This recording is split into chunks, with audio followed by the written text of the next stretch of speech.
ఒకవైపు ఫిబ్రవరిలోనే భానుడు బగబగలాడుతూ సెగలు పుట్టిస్తుంటే మరోవైపు బంగాళాఖాతం చల్లని కబురు మోసుకొస్తోంది.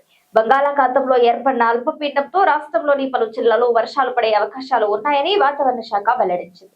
రాష్ట్రంలో ఒకవైపు వేడికాలం రాకముందే ఎండలు దంచి కొడుతుంటే మరోవైపు బంగాళాఖాతంలో ఏర్పడిన ఉపరితలాల ఆవర్తనం అల్పపీడనంగా మారింది. దీని ప్రభావంతో రానున్న 3 రోజులతో పాటు రాష్ట్రంలోని పలు జిల్లాల్లో వర్షాలు కురిసే అవకాశం ఉందని విపత్తుల నిర్వహణ సంస్థ వెల్లడించింది.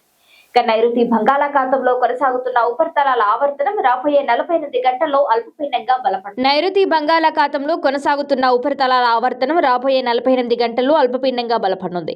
ఇది పశ్చిమ వాయువ్య దిశగా కదిలే అవకాశం ఉండటంతో ఏపీలో వాతావరణం చల్లబడనుంది. తిరుపతి, చిత్తూరు, అన్నమయ్య, కడప జిల్లాలపై దీని ప్రభావం ఉంటుందని వాతావరణ శాఖ అధికారులు తెలిపారు. ఈ జిల్లాలో పిడుగులతో కూడిన తేలికపాటి నుంచి మోస్తారు వర్షాలు పడే అవకాశం ఉన్నాయని వెల్లడించారు. మిగిలిన జిల్లాలో అక్కడక్కడ తేలికపాటి జల్లులు కురిసే అవకాశం ఉంది.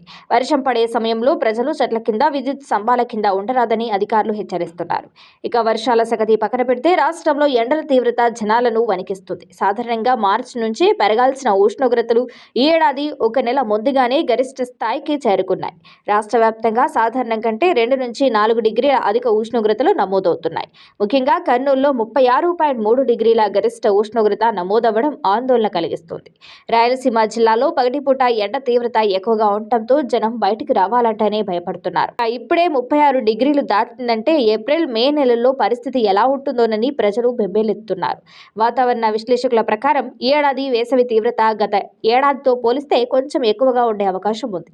అల్పపీడనం వల్ల వచ్చే వర్షాలు తాత్కాలిక ఉపశమనాన్ని ఇచ్చినప్పటికీ ఆ తర్వాత ఉక్కపోత పెరిగే అవకాశం ఉందని వెల్లడిస్తున్నారు.